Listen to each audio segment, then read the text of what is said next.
around new landing spots for Micah and analyze Jerry's curious response to his trade demand. He was at camp today, and he was wearing his jersey. I wouldn't have.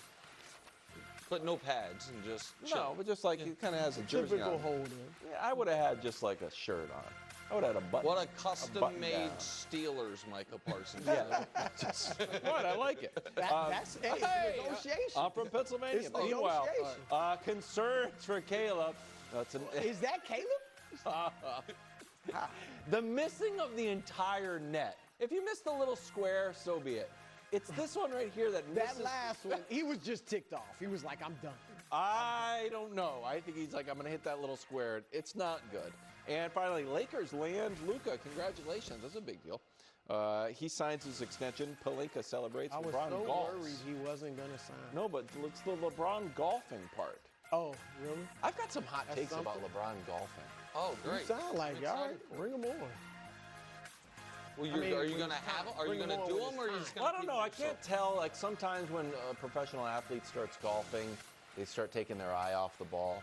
You know what I mean? It's like there's been, I don't know. Figuratively. Yeah.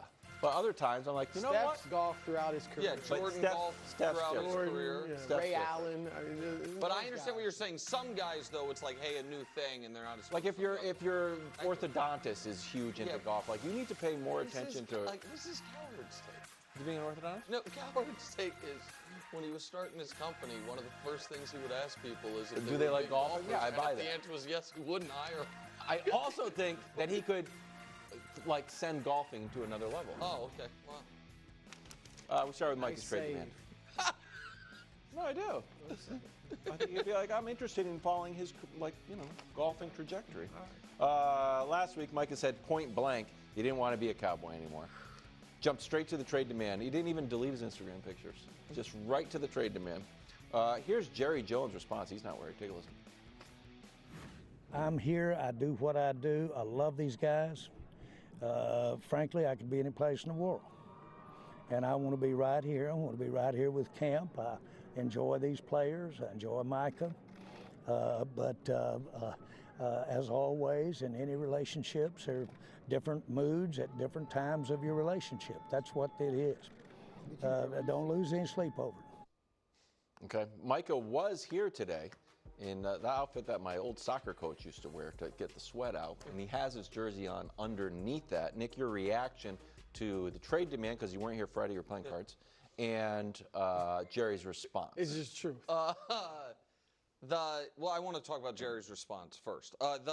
The entire, if you can call it a press conference, I know it wasn't really a press gathering, was kind of surreal, and even by Jerry's standards. Now, I don't always, sometimes we play sound on the show, and I don't watch the entire 12-minute, press, because, to be honest, I know Brew's going to do it. Brew's going to do it. I do. Well, yeah, no, you don't. I do. Me and Brew watch it together. Sometimes wild just hearing the sound for the first time as we're playing. Live reaction. But Brew has full context. But this one, I wanted to see the full thing, because there were some quotes that I had read about where he's like, sometimes it's like when you go to your mom and she says no, and then you go to your dad. And I was like, well, that might be really disrespectful to Micah. But then when I heard it, I was like, wait, I think in this analogy, Micah and his agent are the mom and the dad, and Jerry is the child. It was bizarre. The whole thing was bizarre.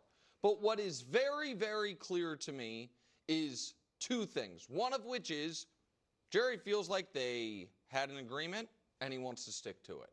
And I think that is a unethical way to do business. Yes. And I heard what Coach was saying Friday when he said, sometimes you do want to get with the player one-on-one and talk it out, whatever it is. And I think that's fine. That's totally fine. What I do not think is right is if a player does not think we are going to be talking about numbers and a contract, and then it comes up and he engages, to then be like, all right, shook on it.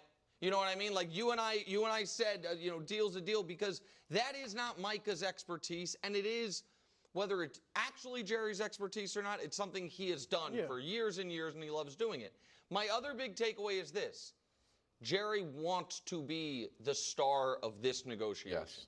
He made that very clear in this. He was like, he goes, he said, to paraphrasing, he's like, you're not dealing with the Dallas Cowboys on this deal. You're dealing with me. He's like, on the big ones, you deal with me. And so I think ultimately it gets done. I don't think Micah gets traded. I do think Jerry ends up caving.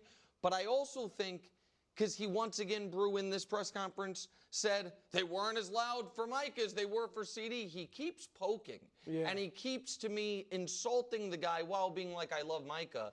And so I think even if it gets done, I think they've damaged the relationship significantly. Well, as far as the relationship, look, I do think Micah's frustrated. I think he's upset. I think he's bothered by the way Jerry's gone about his business.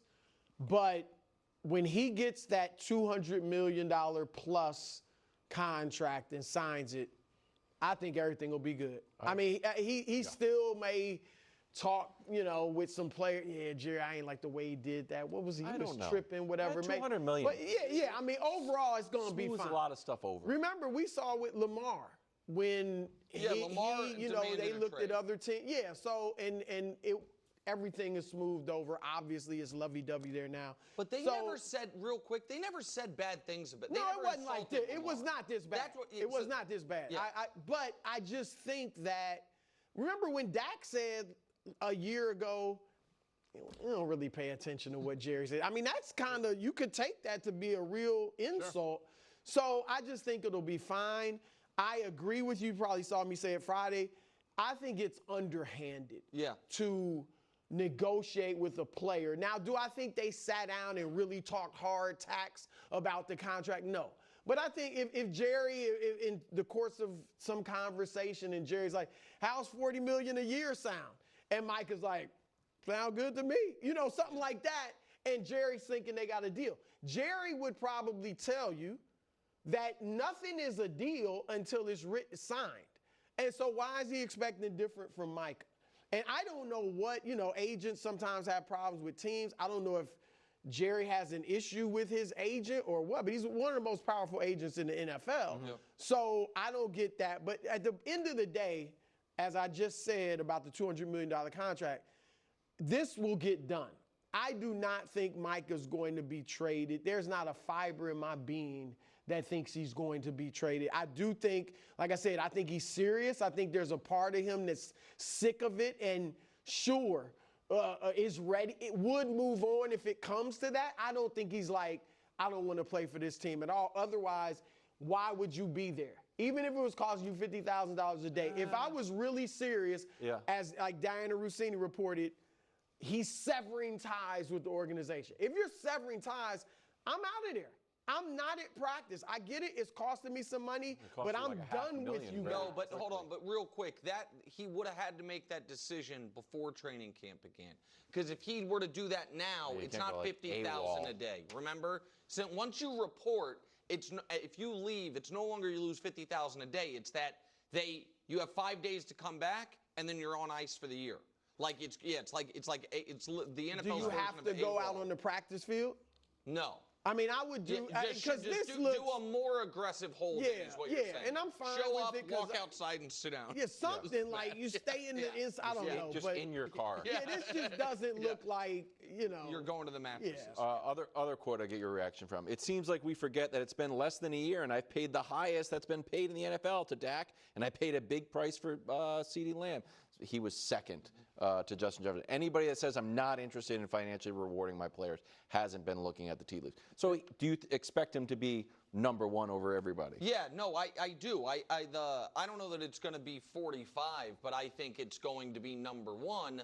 But there's something else Jerry kept saying that I take major issue with, which is he kept saying Mike is already under contract. Yeah. He is a player under contract.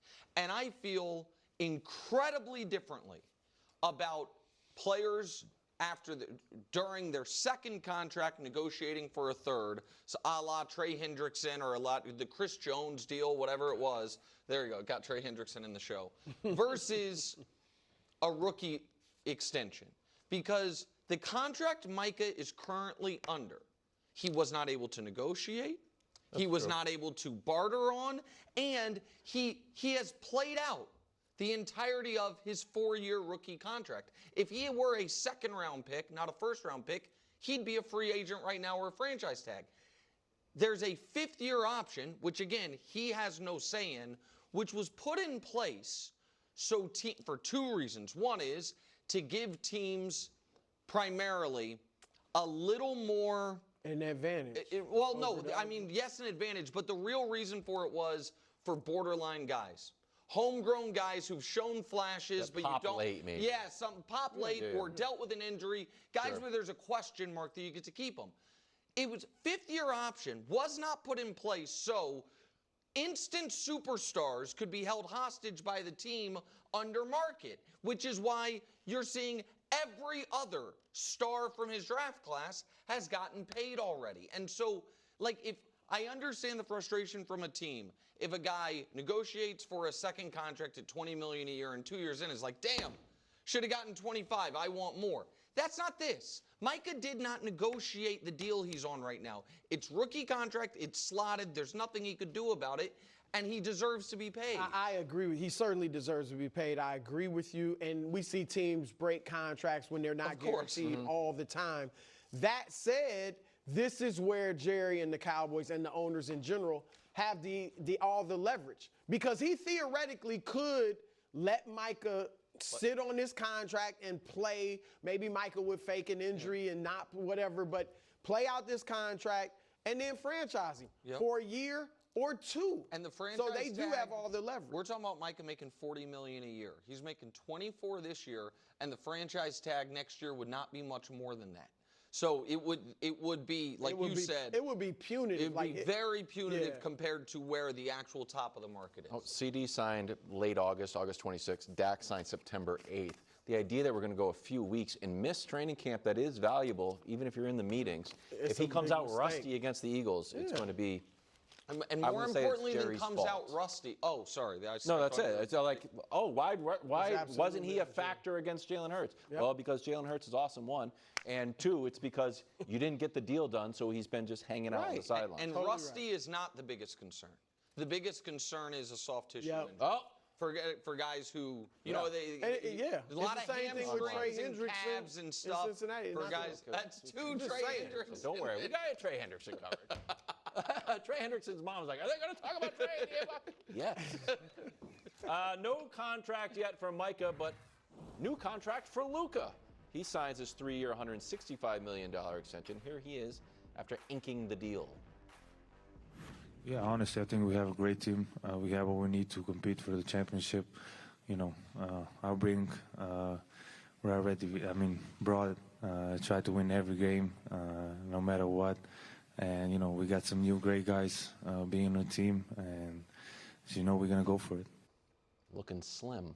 Look at the neck, looks slim. Looking great. Your reaction. Fantastic. So I was, when the season ended, I said on this show that I think Luka's 95% to sign an extension with the Lakers this summer. Mm-hmm. Once they let Dorian Finney-Smith walk, I said, I don't think it was on this show, I think I said it on my podcast, I was like, I'd still bet it, but I'm down to 75-80%. Wow. I thought that there was a chance that Luka might say, let's just see how, you know what I mean? Let's just see how this plays out. You didn't feel that way, Brew. No. You never thought there was any chance he wasn't signing the extension. So this probably felt like bigger news for me than for you, because you felt it was a fait accompli, and I thought it was very likely but not definitive. What it does mean, though, for the but no matter what,